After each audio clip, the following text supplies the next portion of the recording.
What is up, gamers? It is a special day today. It is Oppenheimer Day. Actually, the release date of both Oppenheimer and Barbie today. And I'm gonna go see both movies with my girlfriend. I'm gonna be dressed as Oppenheimer. She's gonna be dressed as Barbie. And yeah, I think we're gonna do a little bit of a vlog type video, and then do a review of both movies at the end. Get both of our thoughts. And yeah, it should be a fun time. I brought some cigarettes to complete my look for the Oppenheimer look, and I brought a wig as well in case maybe one Ann wants to go with the blonde Barbie. This is actually the wig that the TikToker President Britt uses in her TikToks. And yeah, so it should be a fun time here. I'm really excited for the new movie. What is up, gamers? Your Barbie? What Barbie are you in? This is from the Dream House era, the ones you can find on YouTube. So from 2010s. So. Beautiful. And I'm Mr. Oppen himself. We're at Velocity Wings. We're gonna get some wings. Shout outs to Velocity. And then we'll see you guys at the movie. So we are not at Velocity Wings. They did not open, so we went to Social House. But catch this, they have the Velocity Wings on the menu. What do you think about that, Ann? I think we were meant to have Velocity and they just made it available for us. It's the universe. Oh, that look good. That look good. You like your wings? So we had our wings, now we are eating the official Barbie licensed cringe ice cream. Not cringe. Okay, we're about to see the movie. What is your final thoughts of which movie is going to be better? What do you think? They're gonna be better in different ways. They're gonna be good at different ways. That is a non-answer. What is it? Is it going to be a 6 out of 10, 8 out of 10 for Barbie? Barbie's probably at least gonna be a 7. I'm predicting Barbie. And to be Oppenheimer's like a 5. at least gonna be an 8. I'm predicting Barbie 5, Oppenheimer 10. Okay. So this may bias our thoughts at the end because now I mean, I grew up playing Barbie, so it's a little different. well, that just makes you biased. Yeah, so my I grew up answers... worshiping Oppenheimer for his war crimes. You literally... Barbenheimer. An explosively dreamy deal.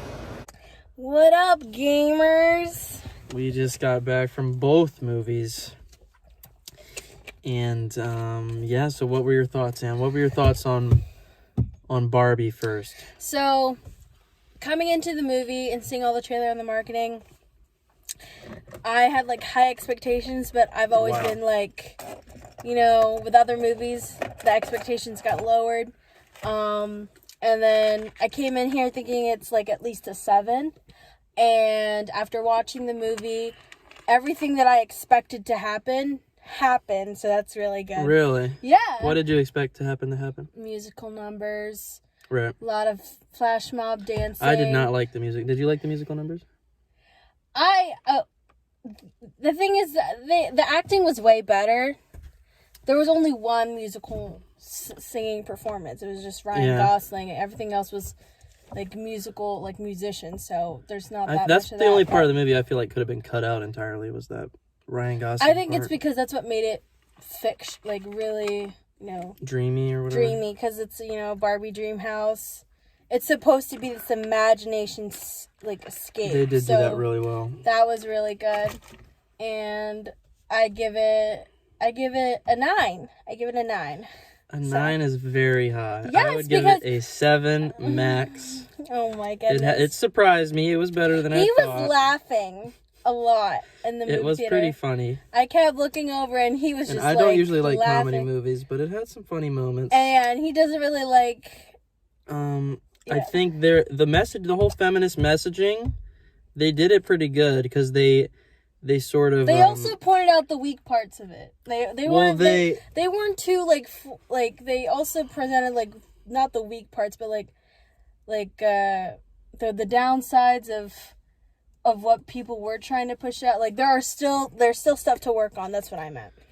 But I thought it was clever how they did they showed the differences between Barbie Land, and then they cut to the real world and how different these two things were. But they were actually the same. No, in Barbie Land, at least at the beginning, they're like, women can be anything, women hold every position, and then they go to the real world, Barbie and Ken, and they realize the real world is not remotely like that. That it's men running mostly everything. Yeah, the thing is like, they are the same, but it's just the gender swapped. It was just gender swapped. So right. Ken was still feeling. This is a spoiler video. Ken was still feeling how, like, he felt like he wasn't heard and he had no purpose and he was just only there. Like, you could see in the clips, he could only Ken was in the clothes. position that a woman is in our world. Yes. So I think that's where they were just the same. They thought it was different. But then he brings the whole patriarchy back, which is the best part of the movie, when he instantly turns every woman into a mindless NPC. What I don't understand is how he did that. I think it was trying to comment on how women are part of the patriarchy. In order for a patriarchy to exist, women have to be okay with it existing. The thing is, how did they do that? That's what I wondered. I don't know. It's kind of unclear, but I think it's just meant to... And it only worked with continued Barbies. The discontinued Barbies weren't affected. Did you see? I think they just did it just for the satire element. I don't think it didn't really make sense in the movie, but... I guess it's okay to say it doesn't make sense because they are an imagination escape, but that's the imagination part is the best part. Yeah, because some of the Barbies actually still had the same consciousness, like Alan and the discontinued Kens and the discontinued Barbies. They were still the same, and that's what I didn't really get of, like, why were they? I guess because they were discontinued. I don't understand. What do you mean they were all the same? What do you mean? So they weren't brainwashed. Oh, yeah. I didn't know. I thought they were all brainwashed. No, because that's why they were with the weird Barbie. They were all over there. They were all. Oh yeah, weird Barbie wasn't. They were trying to get away from the Kens. I guess they didn't. I don't think the Kens ventured over there to brainwash them. But yeah, I think kind of the best parts are the visuals and the making it feel like a dream world was probably the coolest part. What do you think? You agree? Yes, it was.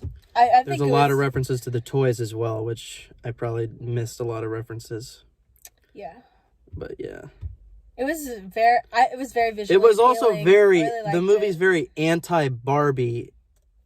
It's kind of anti the Barbie product. It's very much a parody of Barbie and the company Mattel. Well, like, if you know the context of Barbie and its history of what it originally, the history of Barbie and it was reinforced. Yeah. I could go into another talk about that because I had to write. We don't need to go. Yeah, but that could be a whole another video. I know, but recently over the past 10 years, they've been trying to go and do their reinvention, and that included new leadership. But the thing is, because it was a lot more making fun of Barbie than I would have thought they would have approved of. Yeah, because currently now they're a lot. I guess they've gotten better. There's still stuff to work on, especially with the product line, and making Barbies that are inclusive as well as having a wider variety. But they definitely made fun of how Barbie's leadership used to be, I guess. Yeah. I think I do stand by my 9 out of 10. And I also am biased. I love Barbie. What did you think was bad? What do I think was bad? To give it a 9 out of 10, there has to be pretty much nothing bad. That's the thing. The only thing bad was I don't. Not all. Okay, 90% of the jokes were not funny. It was maybe 60%. It was not 90%. A 9 out of 10, it's got to be 90. I like them. Really? Yeah, I like them. Okay. See, because I have a different type of humor. Okay, sure. And I'm all about girl power. And I really like that they talked about that. So. Oh, God. Oh, God. Okay, let's talk about Oppenheimer. Let's talk about let's stop talking about that shit-ass Barbie movie. Stop it! You gave it a higher score than you've given the other movies we watched this year. Oppenheimer. Yes. The film, Is it Oppenheimer or Oppenheimer? It's Oppenheimer. Well, they joke at the beginning. He says either Oppenheimer or Oppenheimer. They still know I'm Jewish. That's what he said at the beginning. Mm-hmm. But it's Oppenheimer. Yeah. I was wrong. I thought it was Oppenheimer. But, absolutely. What do you think of it, actually? I gave it, what did I say? You didn't tell me a score yet. It will be at least an 8. That's what I said. So you think Barbie is better than Oppenheimer? No. What did I say in the beginning? Oh, you predicted it would be like an 8, maybe. And then I think it is a 10. We have it on recording anyway. I think it is a 10. Yeah, it's a 10 for sure. Well, I love Christopher Nolan, and I would say this is his best film. Dialogue, and I think dialogue-wise, I still stand by Inception. That was like one of the better stories that he's written. And Cillian Murphy's also in that one too. Cillian Murphy. Oh, Cillian? Oh, sorry. Yeah, Cillian Murphy was really good in it. Every actor, I don't think there was any bad performances, honestly, at all. There wasn't any bad performances, just some of them just like didn't really stick out to me. Like Really? Like Josh Peck's role. Well, he wasn't a main role at all. He was the one in charge of he has to press the button to abort the bomb. He maybe had one line of dialogue. His performance is not that important. I mean, he gave a fine performance for what it was. Yeah. I just thought he was going to have like when they were talking about, oh, he's the one that has to press the button, I thought there was going to be like more. No, I don't think those really were that for important. Him, but I guess not. But the sound was really good as well of the explosions. I think the shaking, the purposeful shakiness of the camera was really good because it mimicked. And it was realistic with the delay of the explosion with the sound. In real life, there's a delay. Most movies, they just sync it up as the same. Yeah. But he made it. It seemed like he tried to go for realism in every aspect of the movie to try and make it as realistic as possible. We haven't yet researched how historically accurate it is, so we can't speak on that. But did you know anything about Oppenheimer, like the history of it? No. I didn't really either. All I knew is they taught us in history class. He didn't want to be spoiled. Yeah, I didn't look up anything before the movie, but all I knew of Oppenheimer before this is we learned in history that whoever created the atomic bomb regretted it later. That's all I really knew going in. It's because, it opens up a Pandora's box. So I didn't know pretty much anything going in. What did you like about it? What makes it a 10? I think the pacing was good. The pacing was good. And usually with talking movies, that's something I would struggle with. Like, they end up taking too long, or they're too slow with it, and the camera shots are just repeated over and over again. I think there was a good amount of, I guess, like, different types of shots when it came to the talking parts. I really liked how he did the shakiness when it came to the talking parts, and the cutting to different visuals, because that makes the dialogue of a movie more enduring. You can endure it more. So I really liked that part. They definitely Nolan does a really good job of that. They put you inside Oppenheimer's mind. Mm-hmm. You feel like you're Oppenheimer. You see the things that he is feeling. And Nolan did a really great job of something that he wanted to do, because he wrote it, and he had to work with people. He had to find people that could help him visually create that. Yeah, it was amazing. Cillian Murphy's performance sold it. And what else is good about it? There was a lot of... the plot was just very interesting with sort of Cillian Murphy. A lot of it centered around his associations with communists, and them kind of trying to punish him for that, which I didn't really know much about. But, it's just very interesting. I didn't know that he had involvement with... Well, he didn't, but he was... Well, I don't want to spoil, but... This is a spoiler video. So he had associations with people that were communists, but then I guess during the whole Red Scare thing, they tried to cancel him, I guess. It was the precursor to cancel culture. Well, this is national security. That's what they were going for. Yeah, I know. That's more than just being canceled. It's treason. So I think that's a little bit bigger. It wasn't. He wasn't being put on trial for treason. He was just... Oh, yeah, it wasn't called a trial. That's what they said. Yeah. They had this whole sequence throughout the movie of him being interrogated by these... What did they call it? It wasn't official trial. They were trying to see if he should be able to renew his... No, what did they call? Clearance. What did they call the situation? Like what they were doing? I forget what they called it. I forget what they were. They were saying he was up for, because they kept it's a denial. A denial, denial his his security clearance, and then they did a good job of sort of having both the trial. The Robert Downey Jr. is also up for his security clearance being denied, and they sort of have the two trials cross-cutting between them. They did it really well with sort of the reveal. With I don't really want to spoil the whole ending of it, but this is a spoiler. It'll be a minor spoiler review. Oh, I don't want to spoil the whole. You gotta put that in the title. I don't want to spoil the whole end, but yeah, Robert Downey Jr. also is really good in the movie as well. Can you explain? He plays Explain why his performance was good. It was.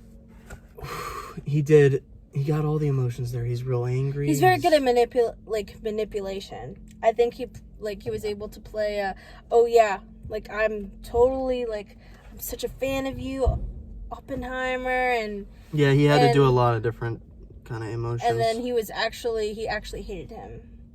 I think it was all driven by what's it called, the ego and the fame. Yeah. He was very jealous of that. And then he said he would project onto other scientists, they'll say something that you don't like and they'll hold it on to for years. He's turning that actually the scientists was him. against me. It was actually him. And then spoiler alert, he wasn't turning the scientists against him. Scientists are very smart, so they obviously yeah. He didn't think about that. Yes, he's a politician, but the scientists they literally created the atomic bomb, so they could pick up on bullshit anywhere.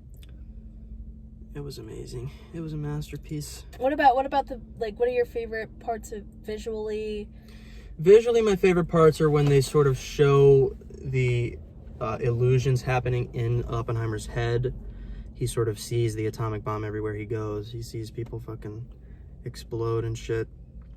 They did a good job capturing the sort of guilt that he feels, but he doesn't outwardly show it. He just kind of keeps it internally. As well as his relationship with that one communist woman that committed suicide. That sort of also was a moment where he was kind of emotionally broken. I think they captured it pretty well. Anything else? I can't think of anything right now. Just you see it in theaters. That's one thing. Oppenheimer, you must see in theaters. Barbie, you can wait till DVD. But this movie, you got to see it in theaters. Why? Just to hear the explosions, to see the visuals. I mean, what do you mean, why? No, I'm just wanting you to explain to them. You should explain more. Yeah, the sound, first off, the surround sound was insane. It's probably the loudest I've ever heard a fucking movie. Almost exploded my ears. Well, it's an atomic bomb. And there's just a lot of visuals as well when he's sort of, before he even created the bomb, he's sort of envisioning the particles in his head. And there's a lot of just crazy shit Nolan did. I don't know how he even made a lot of this stuff. But yeah, it's a masterpiece. I'll probably talk about it in my top 10 movies of the year video, talk more extensively. You got anything else to add in? I want to ask you, what did you think about how they told the story? Is there anything that you would change or add or do different, you think would have made the movie better? I think he did it perfect. I mean, Nolan knows what he's doing. Compared to his other works, how do you rank? Well, his other works are so different. That's what I would say it's a lot better than his other war movie. His one. It's some directors have a distinct style that they don't really go away from.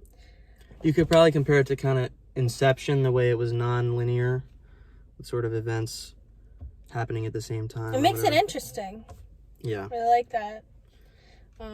Inception's still one of my favorites. I think this one is probably my second favorite Nolan one. Yeah, this one and Dark Knight are probably tied for me as the best. But Interstellar. Oh, Interstellar's good as fuck. That's not a 10 though. That one really got me what just happened? Interstellar is kind of hard for me to follow. Yeah, we gotta watch that again. That was hard for me to follow. It was long too. Yeah. Not as long as this one though. Yeah, this was easy to follow though. Yeah, he does make it easy to follow. I think the pacing is a lot better than Interstellar and than this one. Oh yeah, it's way easier to follow than Tenet. His last one, Tenet, this is a million times better. I haven't seen that one yet. Yeah. So. What do you think was the overarching theme? or like take overarching away, like theme. take away from this movie, and take away from Barbie as well. Oh, the takeaway from Barbie was a feminist message. Obviously, it was like a. Be more specific. Elaborate. It was like just girl power. That's pretty much the whole. But I also just don't get, how does she become a real person? Oh, the thing about her becoming a real person, I feel like that could have been cut. That was not. Yeah, it didn't make sense to me how kinda she's dumb. able to become. Maybe it's just because they can make a sequel out of that. That's probably why they did that. I doubt they'll make a sequel, but maybe. I think they will. Maybe. But then the It's Warner overarching theme Brothers. of Oppenheimer is probably. I'm trying to think. It was definitely pro Oppenheimer, Definitely, yeah. anti the Robert Downey Jr. character. I don't know the real history there, but yeah, and just kind of one of the themes was the regret. Definitely with the end, it kind of reinforces the theme of regret for the bomb, because he says I feel like we've destroyed the entire world.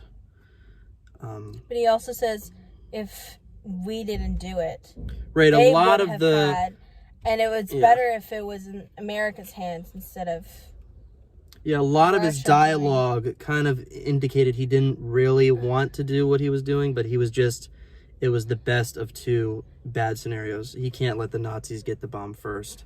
It wasn't that he necessarily... Also sharing the information with the Russians, even though they were allies. How do you think... how do you think it would have changed if we shared it? Well, it seems like they got the information eventually. It seemed like they... I know, but how do you think if we were willing to share it? I think it wouldn't be a good idea. But history would probably be the same. You think history will be the same? Yeah, because they You don't think they would have turned on us? They already turned on us in the Cold War. No, I'm talking about then.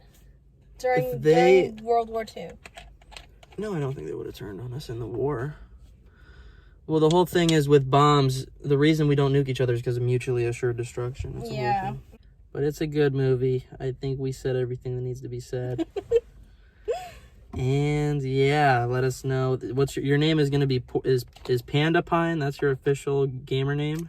That is my name on this, as your guest star on this channel. Okay, so Panda Pine, also known as Ann, is signing off. You'll probably see me more. Yeah. So, see you guys. Oh, wait. You should tell them to subscribe to my channel. Oh, and subscribe to Anjanette. Link in description. Yes. Lots of... You can follow us. You can follow me on Instagram. And you can see more of our Barbenheimer pics.